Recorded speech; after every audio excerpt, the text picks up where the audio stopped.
Neurosurgeon, rock musician, physicist, test pilot, and general overall badass, Buckaroo Banzai is a modern Renaissance man who has made scientific history. He has perfected the oscillation overthruster, which allows him to travel through solid matter by using the eighth dimension. But when his sworn enemy, Dr. Emilio Lizardo, who is a red electroid from planet 10, devises a plot to steal the device and bring an evil army to destroy Earth, Buckaroo must go cranium to cranium with the madman in a battle that could spell doom for the entire universe.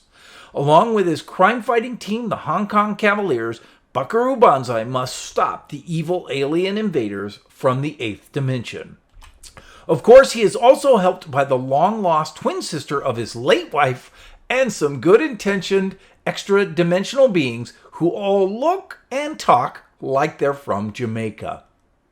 I'm Jay Haynes for the Film Trivia Channel, and if you think I just made all that up, I did not. Today, in this video, we are talking about one of the greatest movies ever made, The Adventures of Buckaroo Banzai Across the Eighth Dimension.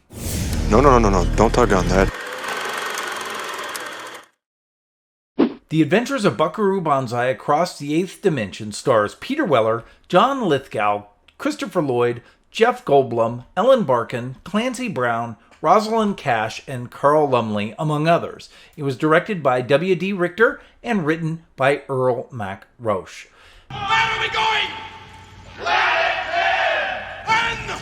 Real soon! Before Peter Weller, who is more famous for his role as RoboCop, was cast as Buckaroo Banzai, both Tom Hanks and Michael Keaton were considered for the role. Jamie Lee Curtis was also in this movie, playing Buckaroo Banzai's mother in flashback scenes, but those scenes were cut in the final version. However, Jamie Lee Curtis is visible in a photo on the dashboard of the jet car in the widescreen version. John Lithgow's dialect coach, Roberto Terminelli, was actually a tailor with a heavy Italian accent who worked on the 20th Century lot. Lithgow had Terminelli speak his lines from the script into a tape recorder, which he then used to practice the accent.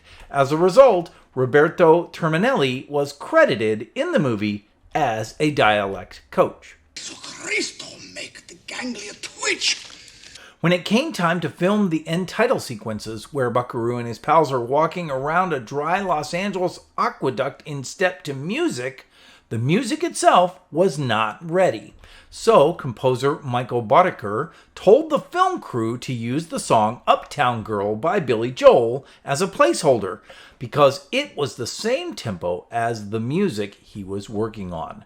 Those scenes were filmed with Uptown Girl blaring from a boombox tied to the back of the camera truck. Get away from that car! Drink your blood! What you got there, son? That's not real, is it? Get him up! The end of the movie invites viewers to watch for the upcoming film Buckaroo Banzai vs. the World Crime League.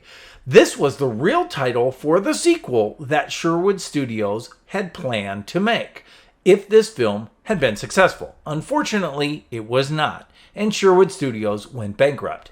After its release, however, on video and cable, the film has since become a cult favorite. Legal wrangling due to the bankruptcy has prevented any other studio from picking up the sequel rights. Big Booty, you carry my overthruster. During filming, John Lithgow was so humored by the improvisation of Christopher Lloyd that during the pre-launch scene in the spaceship at the end of the movie, he breaks up laughing on camera as he is putting his helmet on. John Big Booty, you coward! You're the weakest individual I ever know! Yeah, cooking. Over. The makers of Star Trek: The Next Generation and Deep Space Nine were huge Buckaroo Banzai fans.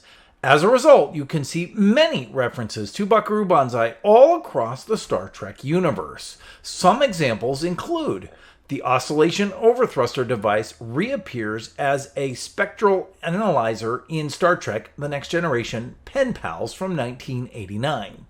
The oscillation overthruster is also on the bulkhead of Zephyr Cochrane's ship when he, Riker, and Geordi launch.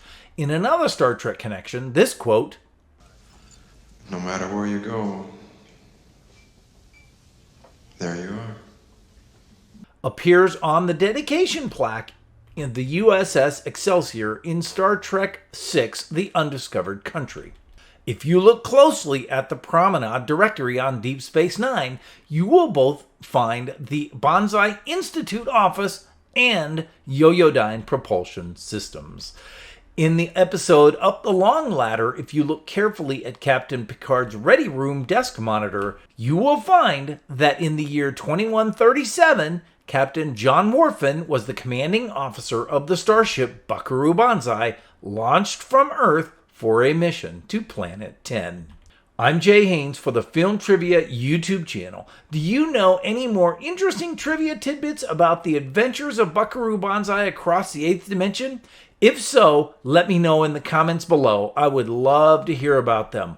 Also, please do me a favor and like this video. And if you haven't, subscribe to the channel and click the little bell icon for notifications. Videos come out twice per month. Until next time, no matter where you go, there you are.